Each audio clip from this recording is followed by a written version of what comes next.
The year was 2022. I was just discovering who I truly was, finding myself indulged in self improvement and self development. During that time, as I was trying to improve myself and find my self worth, I remember diving deep into so much self improvement content and just watching it almost daily to the point where I can even just be looking like a lunatic just watching that stuff. And during those years, bro, I remember when I was indulging into that content, I was literally watching people like Andrew Tate, David Goggins, Cole Hastings, probably you probably even know Hamza. And I was so engulfed into that content, just wanting to evolve myself, wanting to become more masculine because I felt so damn crappy about myself, kind of. Not as much as I used to be in high school, but I wasn't any better kind of around that time where I still was learning about myself, but still felt a little shit inside. And as I was diving deep, bro, and watching that shit every single day, I remember I just wanted to become this new identity, become almost like this alpha male, just wanting to be like top notch, top best. You know, when you're during that time when if people are watching that shit, maybe they watched Andrew Tate, maybe they watched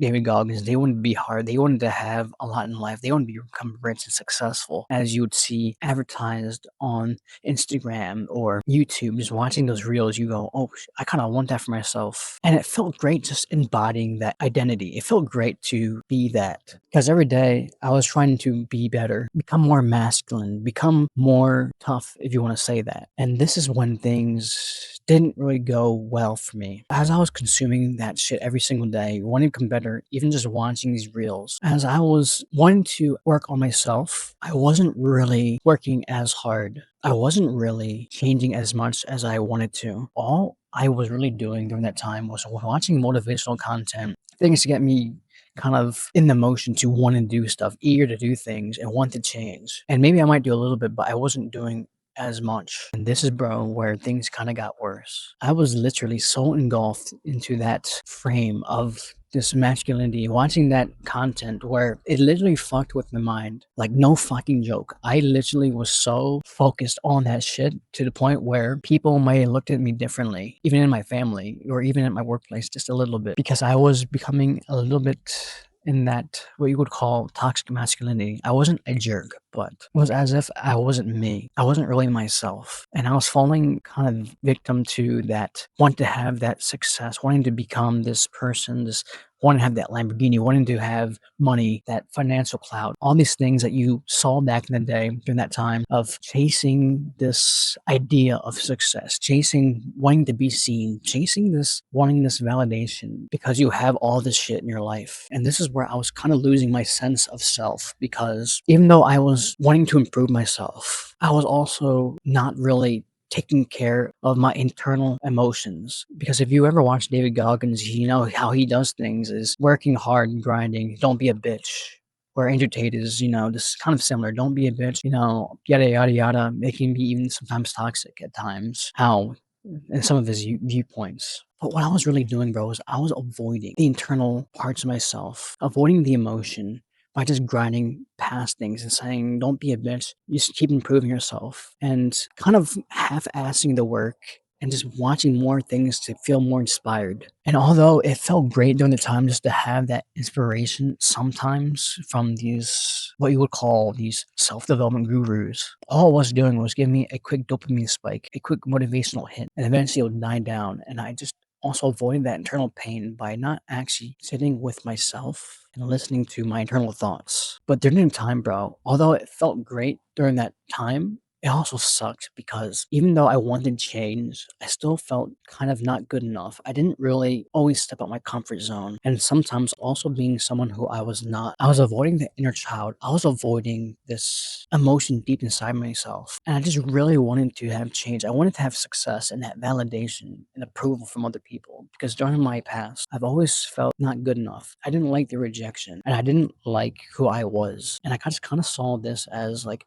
I could be someone who's known. I could be like that. Oh shit, I could be well known, that alpha male shit. You know what I'm talking about? And the thing is, you can't always force change. During that time, I realized that I had to stop acting tough and hard at times when really all I was doing was creating a shell of not wanting to be hurt. It was just another layer of not wanting to be hurt, not wanting to be rejected. And I was just avoiding that pain during that time. So if you're someone who wants genuine change, you can't do it through lying to yourself. You can't do it through just motivational spikes. This change you want is a journey. It's a process. You actually have to sit with yourself, your emotions. You have to sit with your feelings. Listen to your triggers. Real quick, bro, I wanted to add this quick part in because I genuinely forgot to add this part of the video. I was kind of forgetting my words partway in the other video. But what I wanted to say was, from what I've learned from the experience back in 2022, 2023 maybe, of this self-development and self-growth and just really grinding past things is for one, we have to stop having these external things, these things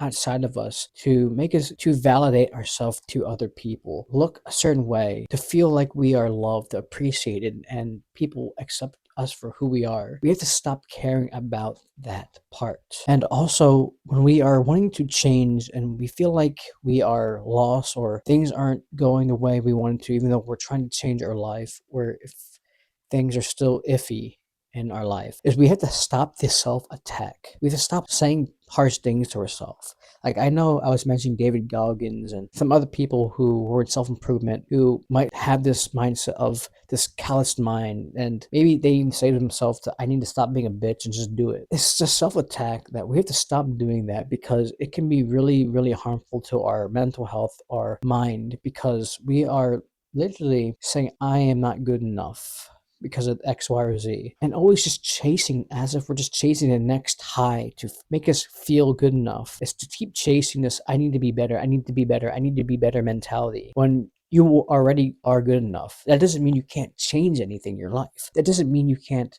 go for something that you want, but it means not to attack ourselves by saying such harsh negative things toward ourselves. We don't need to do that. So just remember to love yourself, that you are already whole and complete. You are already good enough. You don't need to be so mean toward yourself, even if things aren't looking the way you want them to. And even if you don't have that dream relationship, that dream career, that dream life, those things doesn't mean you're not good enough. You already are.